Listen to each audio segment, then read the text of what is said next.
Pour notre méditation du jour, la lecture se fera à la deuxième épître de Pierre, chapitre 1er, versets 1 à 11. Cela fait déjà plus d'une semaine que nous avons parlé des privilèges et des bénédictions de la brebis du Seigneur. Aujourd'hui, nous allons surtout parler des responsabilités de la brebis, du chrétien. Le chrétien, il a reçu certainement des privilèges de la part de Dieu, mais aussi il est responsable. Le chrétien est responsable de participer activement dans la formation de son caractère.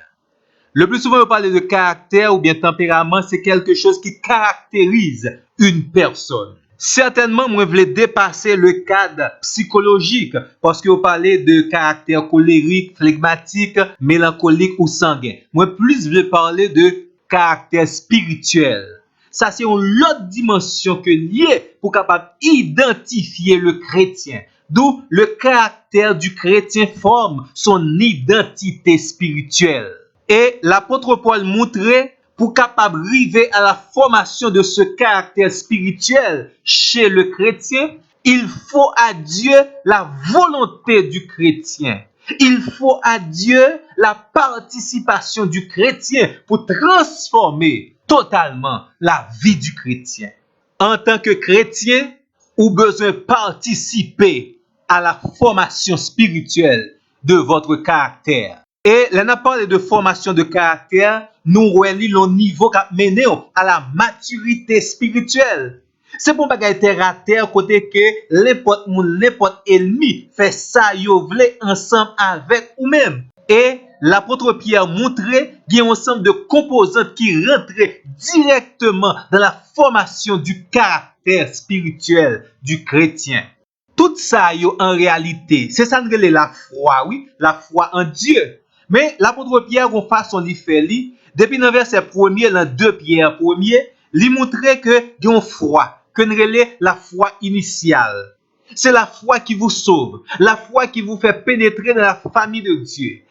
Mais il y a l'autre niveau que une foi progressive qui pourrait permettre que vous ajoutez quelque chose de temps en temps à votre foi initiale pour capable former votre caractère en tant qu'enfant de Dieu. Et dans verset 5, là, il demandait pour ajouter à cette foi initiale un ensemble de composantes, mais il insistait comme ça, faites tous vos efforts. Donnez votre participation. Cela demande un engagement et un travail pratique de votre part pour former votre caractère en tant qu'enfant de Dieu. Le premier élément qu'il demande d'ajouter à votre foi initiale pour former votre caractère, c'est la vertu. Au verset 5, il est dit, à cause de cela, à cause des bienfaits, des bontés de Dieu, faites tous vos efforts pour joindre à votre foi initiale la vertu. La vertu, c'est le courage chrétien.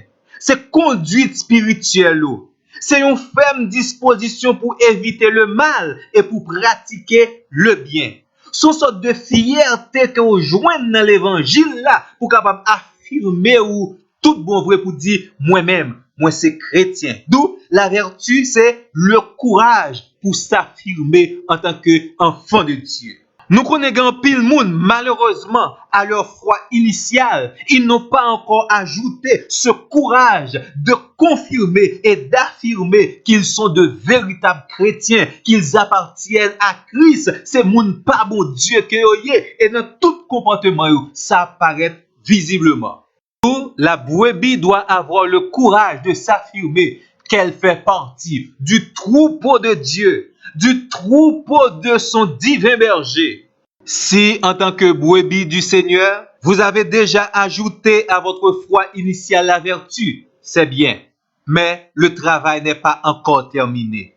Dans la formation de votre caractère, il faut ajouter à la vertu la connaissance. On dit la connaissance ou bien la science. Ou doit gagner connaissance. Et l'apôtre Pierre, dans 2 Pierre 3, verset 18, il dit comme ça, c'est pour grandir la connaissance parole bon Dieu.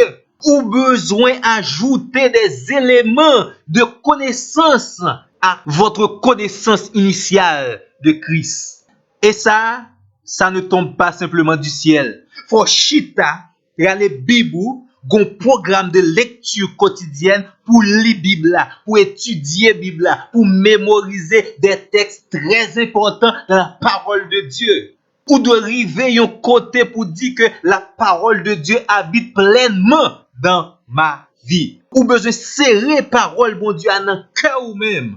Parce que à votre foi initiale, vous devez ajouter la vertu. Et à la vertu, vous devez ajouter les éléments de connaissance.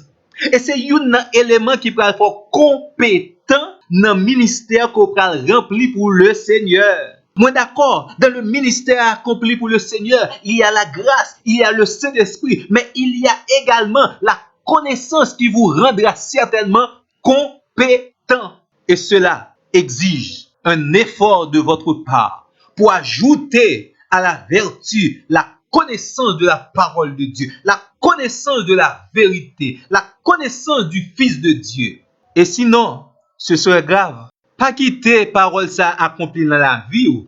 Osée 4, verset 6, mon peuple est détruit parce qu'il lui manque la connaissance. Cherchez la connaissance de Dieu. Mettez-vous au travail et que le Seigneur ouvre les yeux de votre cœur spirituel.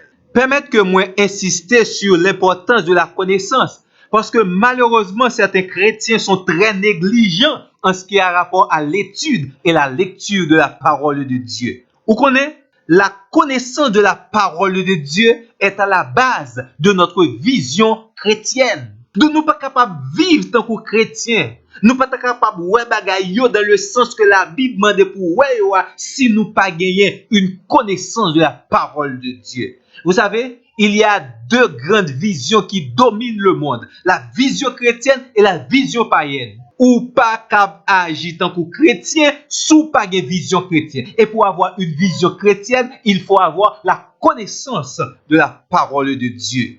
Le chrétien ne doit pas être ignorant. Ça, c'est dans la Bible. C'est une vérité fondamentale. Un monde qui est ignorant, eh bien, ou gagnez plus grand ennemi qui est attaché avec vous-même. Et votre plus grand ennemi, c'est votre ignorance. Souligne dans Jean chapitre 8, verset 31, Jésus-Christ dit, c'est là qu'on est la vérité a franchi, la vérité a rendu nous libres, et la vérité fera certainement de vous des disciples de Jésus, de vrais brebis du Seigneur. Ouais, les amis, moi, dégagez-vous. Mandez bon Dieu la patience et la sagesse pour capable ajouter à la vertu la connaissance de sa sainte parole. Mon ami, que vous mettez au travail pour former dans la vie le caractère que Dieu attend de vous. Dieu est disponible pour vous aider à travailler à la formation solide de votre caractère spirituel. En attendant que nous retrouvions pour un autre moment de méditation, m'invite à lire 2 Pierre, chapitre 1er, du verset 1er au verset 11e. Que Dieu vous bénisse.